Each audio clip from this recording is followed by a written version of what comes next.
आज के इस वीडियो के अंदर हम लोग सीखने वाले हैं सॉर्टिंग कैसे करना है किसी डेटा फ्रेम में और यूनिक और काउंट फंक्शन का क्या यूज़ होता है वो सारी चीज़ें सीखने वाले हैं। तो सबसे पहले मैंने यहाँ पर अपनी कुछ लाइब्रेरीज को लोड कर लिया है और मैंने S dot set under score style white एक ग्रिड सेलेक्ट किया हुआ है। आप कमेंट बॉक्स में ज़रूर बताइएगा कि इसका क्या मतलब होता है। मैंने लास्ट वीडियो में इसके बारे में एक्सप्लेन किया हुआ है।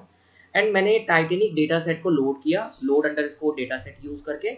एंड उसका हेड अगर मैं शो करूँ तो आपको कुछ 5 रोज इस तरीके से दिखाई देंगे, जिसमें कई सारे कॉलम्स हैं, सर्वाइव्ड, पी क्लास एंड कई सारे कॉलम्स यहाँ पर आप देख सकते हो। अब मैं अगर सॉर्ट करना चाहता हूँ, जैसे मैं चाहता हूँ कि मुझे एज के बेसिस पर, यहाँ पर अगर आप एज देखो तो 22, 30, 26, 35, 35 बिल्कुल रेंडमली कुछ भी है। तो हमें इसको अरेंज करना है, सॉर्ट करना है असेंडिंग ऑर्डर में। असेंडिंग का मतलब होता है छोटे से बड़े फॉर्म में। जैसे आपका सबसे छोटा जो एज होगा वो टॉप पे रहेगा और सबसे हाईएस्ट सबसे बॉटम में रहेगा। एंड डिसेंडिंग जो होता है वो इसका उल्टा होता है, मतलब हाईएस्ट सबसे ऊपर रहेगा एंड लोएस्ट सबसे नीचे रहेगा। तो जैसे मुझे अगर एज के बेसिस पे सॉर्ट करना है तो हम लोग सॉर्टिंग करते हैं सॉर्ट अंडर स्कोर वैल्यूज। इस फंक्शन को यूज करके हम लोग सॉर्टिंग करते हैं। तो मुझे किस चीज को सॉर्ट करना है, मुझे डीएफ डेटा फ्रेम को करना है। डीएफ हमारा वेरिएबल है डेटा फ्रेम का। तो यहाँ पर हम लोग देंगे df dot sort under score values और इसके अंदर हम लोग देते हैं बाय कीवर्ड, बाय एट्रीब्यूट।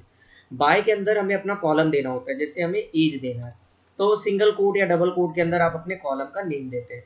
अब जैसे मैं इसको शिफ्ट और एंटर प्रेस करूंगा तो आप देखोगे एज जो है वो 0.47, 0.67 इससे चलकर आगे तक बढ़ा हुआ है। और एन जो नन वैल्यू है, जो जो ब्लैंक वैल्यूज है वो लास्ट में होता है। लेकिन अगर मैं चाहता हूँ कि नहीं, मुझे ये तो असेंडिंग ऑर्डर में है। बाय डिफॉल्ट अगर आप सॉर्ट वैल्यू करते हो तो वो असेंडिंग ऑर्डर में रहता है, छोटे से बड़े फॉर्म में। लेकिन अगर आप चाहते हो नहीं मुझे डिसेंडिंग ऑर्डर में करना है, बड़े से छोटे में, तो हम यहाँ पर असेंडिंग एट्रीब्यूट यूज करेंगे। असेंडिंग एट्रीब्यूट को हम लोग फॉल्स कर देंगे। फॉल्स, असेंडिंग फॉल्स का मतलब क्या हुआ, डिसेंडिंग ऑर्डर। जब मैं इसको रन करूंगा तो आप देखोगे सबसे हाईएस्ट जो है ऊपर रहेगा और सबसे लोवेस्ट जो होगा वो नीचे रहेगा। लेकिन जो नन नन का मतलब होता है जो वैल्यू नहीं है वो हमेशा लास्ट में रहने वाला है। इसमें भी आप देखो लास्ट में है।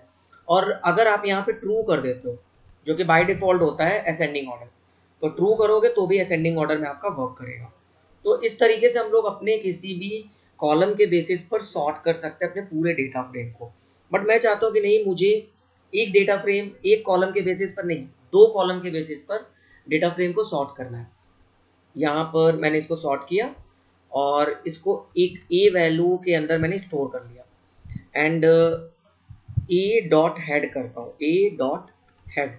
इसका मतलब मैंने सॉर्टेड, जो भी हमारा सॉर्टेड डेटा फ्रेम था उसके लिए एक नया वेरिएबल क्रिएट किया और उसका मैंने 5 रोज यहाँ पर शो कर रहा हूँ आपको। तो आप देख सकते हो यहाँ पर 0.75 जो है ये 2 बार आ रहा है। अब दोनों ही वैल्यू अगर आप देखो सेम है, हम चाहते हैं कि अगर ये दोनों वैल्यू या एज में अगर कोई वैल्यू सेम आती है तो हम किसी दूसरे कॉलम के बेसिस पर सॉर्टिंग करें। तो यहाँ पर हम एक दूसरा कॉलम ले रहे हैं, कॉलम का नेम है फेयर।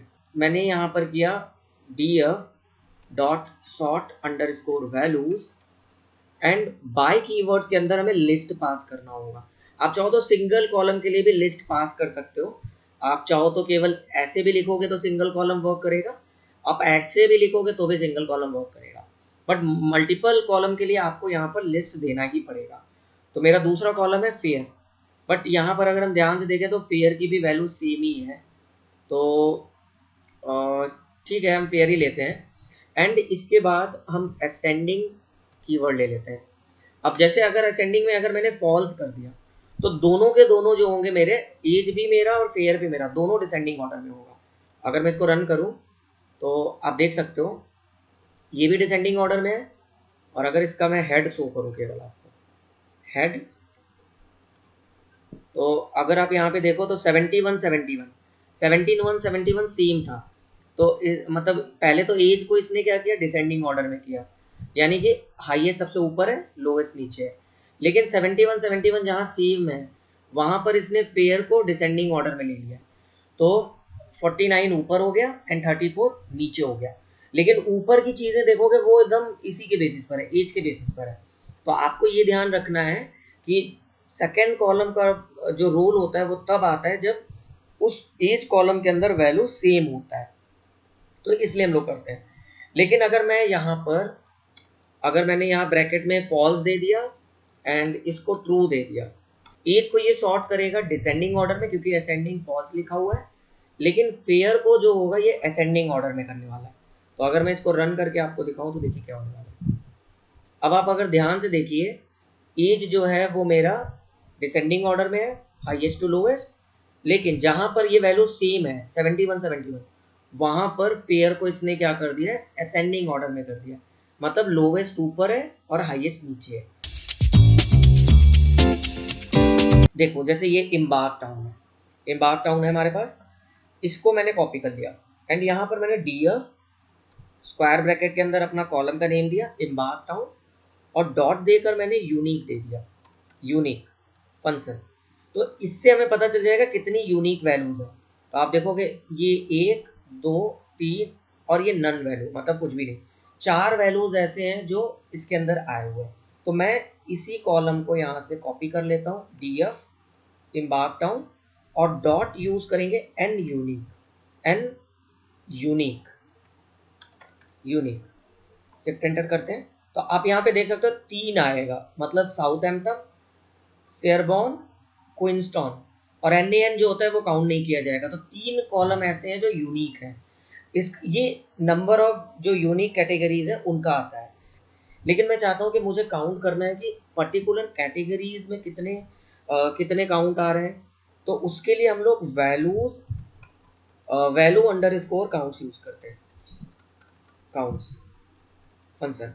तो इसके लिए हमने सबसे पहले अपना डी एफ ब्रैकेट के अंदर हम अपना कॉलम देते हैं, जैसे डी एफ स्क्वायर ब्रैकेट के अंदर embark town dot value under score count. अब मैं अगर रन करूँ तो आप देखोगे पर्टिकुलर कैटेगरी का ये काउंट यहाँ पर निकाल के लेकर आता है। लेकिन ये जो काउंट होता है काउंट फंक्शन, ये ओवरऑल मेरा पूरे ओवरऑल निकाल के लेकर आता है।